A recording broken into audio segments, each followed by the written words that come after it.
إليكم أسرع 10 سيارات شرطة. في المرتبة العاشرة كاديلاك اس اس في. انضمت هذه السيارة لأسطول سيارات شرطة إحدى نواحي ولاية ميشيغان الأمريكية عام 2009، وهي تستخدم للاستعراض أكثر من استخدامها لمطاردة الخارجين عن القانون. محركها بقدرة 556 حصانا يمكنها بلوغ سرعة 60 كم في الساعة خلال أقل من 4 ثواني، وهذا يعني أنها قادرة على اللحاق بأسرع سيارة يمكن للص أن يسرقها.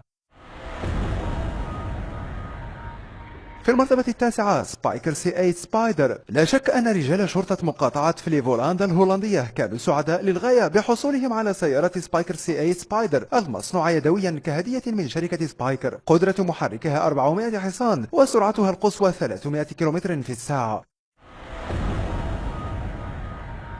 في المرتبة الثامنة رايبوس جي 63. هذه السيارة الفخمة تعد أنسب من غيرها للاستعمال من قبل الشرطة، وهي إحدى سيارات أسطول شرطة دبي، معدلة لتلائم المطاردات السريعة على الطرق المعبدة وكذلك المساحات الرملية كما في صحاري الإمارات. تصل سرعة سيارة الدفع الرباعي الفخمة هذه ل 240 كم في الساعة، ومحركها بقدرة 690 حصانا. إن كنتم تظنون أن هذه المواصفات أعلى من اللازم، انتظروا حتى تروا باقي سيارات أسطولهم. في المرتبة السابعة لوتس إيفورا اس. هذه السيارة الرياضية السريعة تستعملها الشرطة العسكرية الإيطالية لنقل الأعضاء البشرية عبر البلاد لزراعتها للمحتاجين. سرعتها القصوى تصل ل 290 كم في الساعة، ويمكنها بلوغ سرعة 100 كم في الساعة خلال 4 ثوان فقط. من أهم مزاياها احتوائها على براد مدمج لحفظ الأعضاء أثناء نقلها. في المرتبة السادسة ليكسس اي اس اف. قد تعتقدون أن سيارات الشرطة البريطانية ليست جذابة، ولعلكم محقون، فمعظمها مؤلفة من سيارات فوكس هول وفورد، وهي سيارات عادية. لكن شرطة هامبرسايد لديها سيارة ليكسس اي اس اف تستعملها في الحالات الخاصة. السيارة مزودة بمحرك بقدرة 416 حصانا، وسرعتها تصل ل 270 كم في الساعة، ولا يستعملها إلا رجال الشرطة الأكثر خبرة.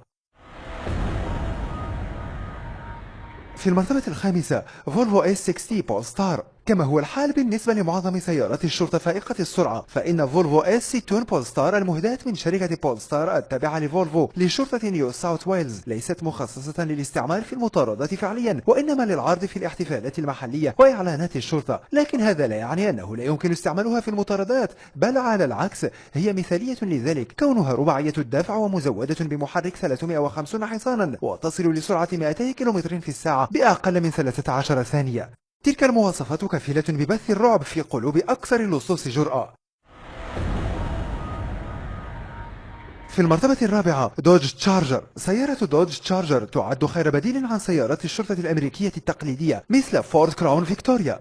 تصل سرعة تشارجر طراز العام 2015 إلى 100 كم في الساعة خلال 6 ثوان، وهي أسرع سيارة شرطة في تاريخ الولايات المتحدة. بعض نماذجها مزودة بمواصفات خاصة بالشرطة من قبيل لوحات مقاومة الرصاص.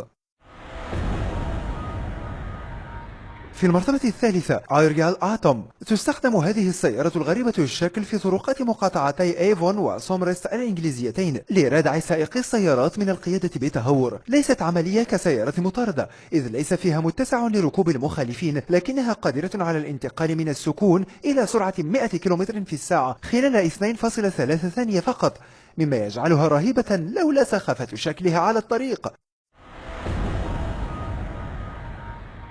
في المرتبة الثانية لامبورغيني جالاردو ال بي 4560، مزودة بمحرك V10 بقدرة 560 حصانا وسعة خزان وقودها 5.2 لتر.